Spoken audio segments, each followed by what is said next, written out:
जी हां दोस्तों, बड़ी खबर निकलकर सामने आ रही है। बिहार विधानसभा चुनाव 2025 क्या हुई धांधली? सबसे ज्यादा सीट फिर भी करारी हार। तेजस्वी के आरजेडी के लिए ये उल्टा गणित कैसा? बताएंगे कितना प्रतिशत वोट मिला था और साथ में आपको बताएंगे एनडीए की प्रचंड जीत के बाद नीतीश कुमार के मुख्यमंत्री कुर्सी पर मंडराया संकट। सीएम आवास पर मंथन, कौन होगा मुख्यमंत्री सवाल पर चिराग पासवान टाल दिया जवाब। क्या महाराष्ट्र के जैसा होगा खेला? भाजपा विधायक ने दे दिया संकेत। इनके अलावा नीतीश कुमार की 25 से ज्यादा सीट आने पर राजनीति छोड़ने का ऐलान करने वाले प्रशांत किशोर के सवाल पर जन सुराज ने दी सफाई और साथ में एक भी सीट नहीं जीतने पर जन सुराज ने दिल्ली ब्लास्ट और पैसे के खेल पर लगाया इल्जाम। तो बात करते हैं खबरों की। दोस्तों, बिहार चुनाव के नतीजों के बाद एनडीए की सत्ता में वापसी का रास्ता साफ है। सत्तारूढ़ गठबंधन ने बम्पर सीटें जीते हैं। हालांकि चुनावी आंकड़ों के विश्लेषण में दिलचस्पी बात सामने आई है।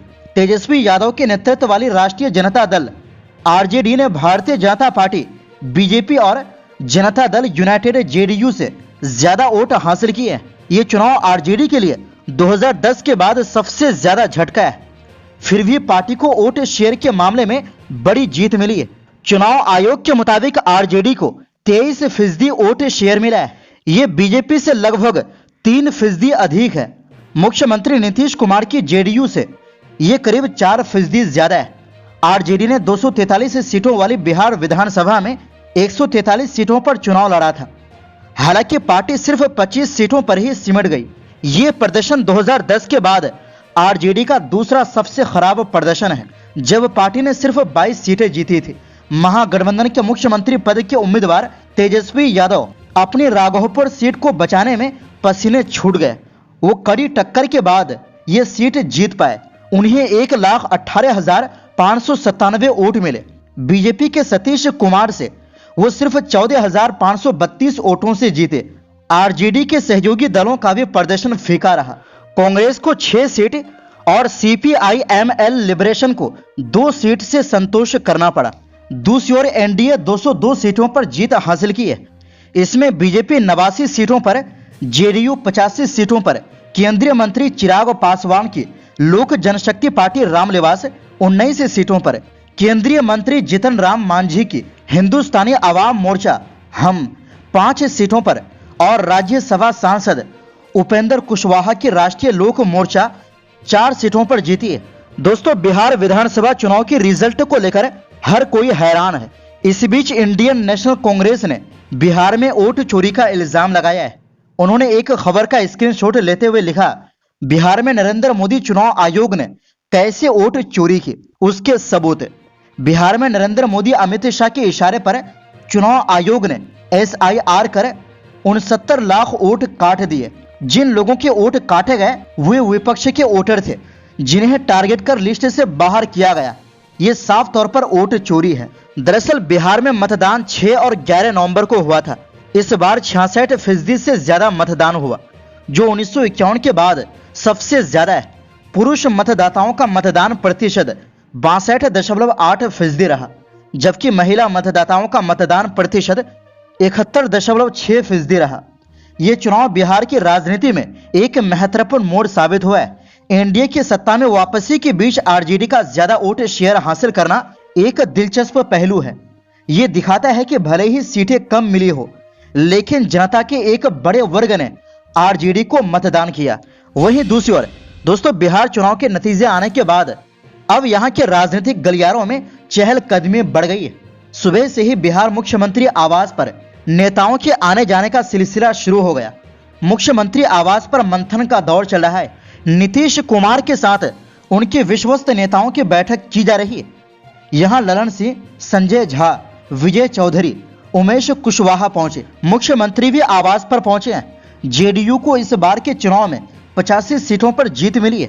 वहीं मुख्यमंत्री कौन बनेगा, इसको लेकर भी अभी खुलकर कुछ नहीं कहा गया है। इस बीच पटना में जेडीयू नेता श्याम रजक ने मुख्यमंत्री आवास पहुंचते ही कहा कि यह बिहार की जनता की जीत है। जनता ने हमारे नेता नीतीश कुमार और एनडीए पर भरोसा किया है। उनके काम के आधार पर उन्हें एक बार फिर मुख्यमंत्री बनाने का जनादेश दिया गया है। हम बिहार के सभी मतदाताओं का धन्यवाद करते हैं। मुख्यमंत्री पद के चेहरे के बारे में उन्होंने कहा कि हमारे पास चेहरा है, कोई दूसरा चेहरा या विकल्प नहीं है, कोई जगह खाली नहीं है।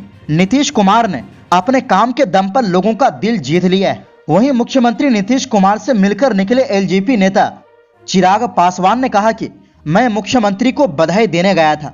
उन्होंने कहा कि मुख्यमंत्री ने हमारे उम्मीदवारों का समर्थन किया। अलौली में हमने भी जेडीयू उम्मीदवार का समर्थन किया।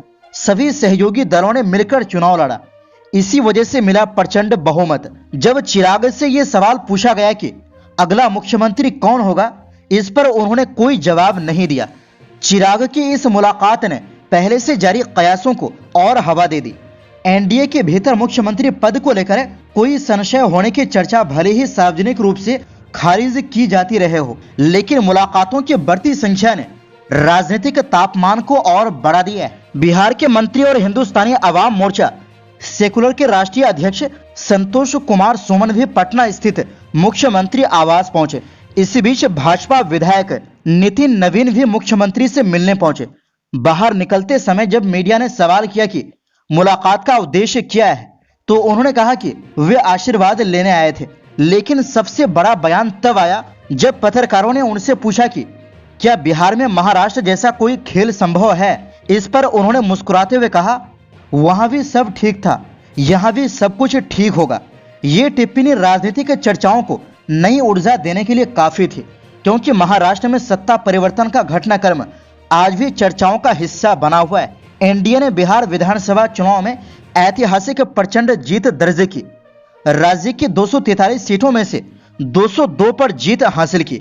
वहीं दूसरी तरफ जन स्वराज पार्टी के राष्ट्रीय अध्यक्ष उदय सिंह ने पार्टी के संस्थापक प्रशांत किशोर के राजनीति छोड़ने के सवाल का जवाब दिया है। शनिवार को पटना में हुई पार्टी की प्रेस कॉन्फ्रेंस में उदय सिंह से पूछा गया कि प्रशांत किशोर ने कहा था कि अगर जेडीयू की 25 से ज्यादा सीटें आई तो वो राजनीति छोड़ देंगे। इस पर उदय सिंह ने कहा, जब प्रशांत जी ने यह बात कही थी उस तारीख को याद कीजिए, और उसके बाद जिन पैसों की बरसात की मैं बात कर रहा हूं, जिसके बाद पूरा चुनाव प्रभावित हुआ, तो ये 25 सीटें बढ़ेंगी। ये बात लोग बहुत आसानी से समझ सकते हैं। उदय सिंह का दावा है कि राज्य सरकार ने 21 जून के बाद से चुनाव होने तक करीब 40,000 करोड़ रुपए खर्च किए। इसकी वजह से वोटर शिफ्ट हुए। एक पत्रकार ने उनसे सवाल किया कि जन स्वराज पार्टी 243 में एक भी सीट नहीं ला सकी। इस पर उन्होंने कहा, हमने पहले कहा था कि या तो हम 243 में से 200 सीटें लाएंगे या हम शून्य पर रहेंगे। मैंने भी कहा था और प्रशांत जी ने भी ये कहा था। हम जानते थे कि इसकी संभावना है। उदय सिंह ने बिहार विधानसभा चुनाव में पार्टी की हार के 2 मुख्य कारण बताए हैं। पहला ये कि जनता को डर था कि कहीं सत्ता में राष्ट्रीय जनता दल राजद ना आ जाए, इस वजह से एनडीए को वोट दिया। दूसरा, चुनाव से पहले सरकार ने काफी पैसे खर्च किए। इसके अलावा उन्होंने कहा कि दिल्ली ब्लास्ट का असर सीमांचल में हुआ है, यहां ध्रुवीकरण करने में इसकी काफी भूमिका रही है। शनिवार को पार्टी की प्रेस कॉन्फ्रेंस में उदय सिंह ने कहा, जन स्वराज को निराशा है, लेकिन हम हताश नहीं हुए। हमें वोट इसलिए नहीं मिले क्योंकि राजद के आने के डर से हमारे वोट आखिरी 2-3 दिनों में एनडीए की तरफ चले गए। तो दोस्तों, फिलहाल के लिए इस रिपोर्ट में बस इतना ही। फिर मिलते हैं एक नई रिपोर्ट्स के साथ।